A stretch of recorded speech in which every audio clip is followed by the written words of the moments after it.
Hi, I'm Cliff Ennico, legal and tax advisor for itsyourbiz.com, with some thoughts on developing mobile apps. I gave a talk recently to a bunch of engineering students in my home state of Connecticut, and it was a wonderful talk on the legal aspects of setting up a business, and I was amazed at how entrepreneurial these kids are. Virtually everyone in that class, and there were about 60 or 70 engineering students, were all working on the side to become software companies. They all want to be the next Mark Zuckerberg, the founder of Facebook.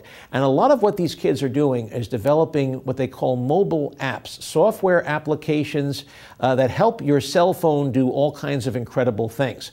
Apple, of course, is the leader in this field. The iPhone, I think, has over a couple of 100,000 apps that you can download. Of course, you pay for these that enable you to do all kinds of crazy things. Find restaurants in strange cities, look up old videos, that kind of stuff.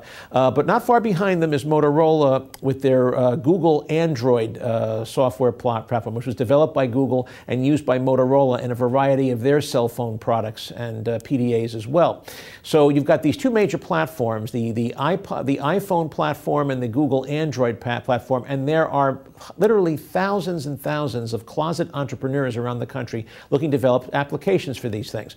What are some of the legal issues involved when you're developing a mobile app of some kind?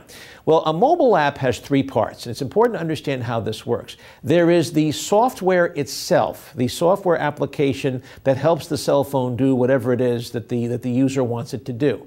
Let's call that the software. Then there is the toolkit. This is the software program, or more accurately, it's a bunch of programs that enable the software to function on whatever the platform is, the iPhone platform or the Google Android platform. And then finally, there is the icon. There is the graphic image that the user touches or taps or clicks on to launch the app and do whatever it is that the user wants to do. So let's take each of those three parts in turn. Let's first talk about the software. Since you are developing the software for the app, you must own the app. End of story, world without end, amen. You have to own the copyright and all the intellectual property. Now, that sounds so basic, but when you sign your developer agreement with Apple or with Motorola or with Google, you are going to be, I guarantee there's going to be a provision in that agreement that says that we own all the rights to just about everything. Now, that's okay for the toolkit. We'll talk about that in a minute. But for the software that you develop, the answer should be we developed it, we own it.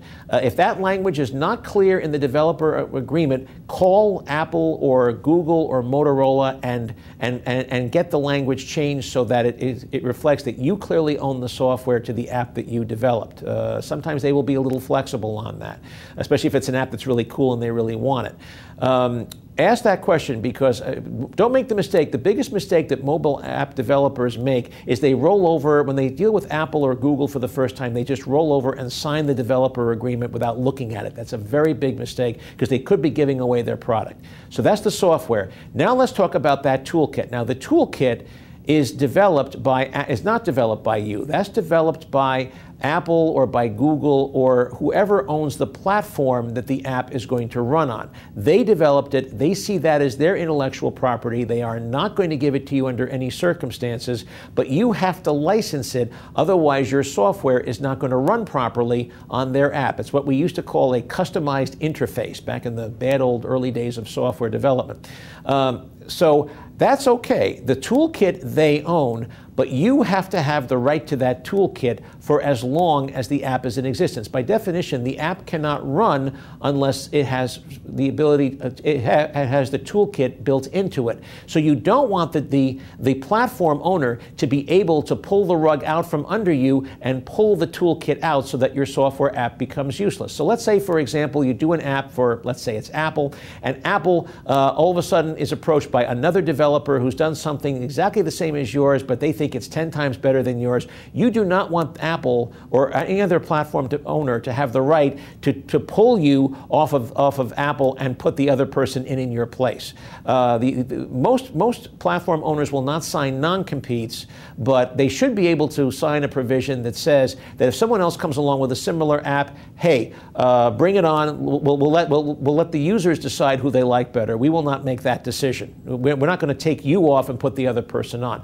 Make sure that they can't do that by pulling their toolkit, because if they pull the toolkit, your app then becomes useless and nobody can use it. So make sure that they don't have that right, unless, of course, you were wrong. If you did something wrong, if you abuse the toolkit, if you try to reverse engineer it in some way, then they do have the right to pull it. But if it's not due to something that you did wrong, they should not have the right to pull the toolkit. Last but not least, let's talk about that icon. Now, that's just the graphic image that the user clicks on. You should definitely talk to a lawyer who's familiar with copyright. Have that copyrighted. If necessary, have it trademarked. Those are two different things, and I've spoken about them on other videos. You do not want somebody else coming up with a similar product and coming up with an icon that is confusingly similar to yours, because they think your imitation is the sincerest form of flattery. And if your icon, it becomes widely recognized on the iPhone or the Android platform, sooner or later someone's going to come along with a similar product, and they're going to try to copy your icon because they want people clicking on that icon rather than yours. You got to be able to prevent them to do it, and the way to do that is to make sure that your icon is protected, either by copyright or trademark. So those are the three steps. Number one, make sure that you own the software. Number two, make sure that even though you only have a license to use the toolkit, the platform owner cannot pull it without your consent, unless, of course, you've done something bad or you've abused it in some way. And then third, copyright and trademark your app so that somebody else can't rip off your idea by looking too much like you do if you become wildly popular. And otherwise, good luck to all the future engineering students that I spoke to earlier this month. I hope to see you all on my cell phone very soon. I'm Cliff Ennico for It'sYourBiz.com.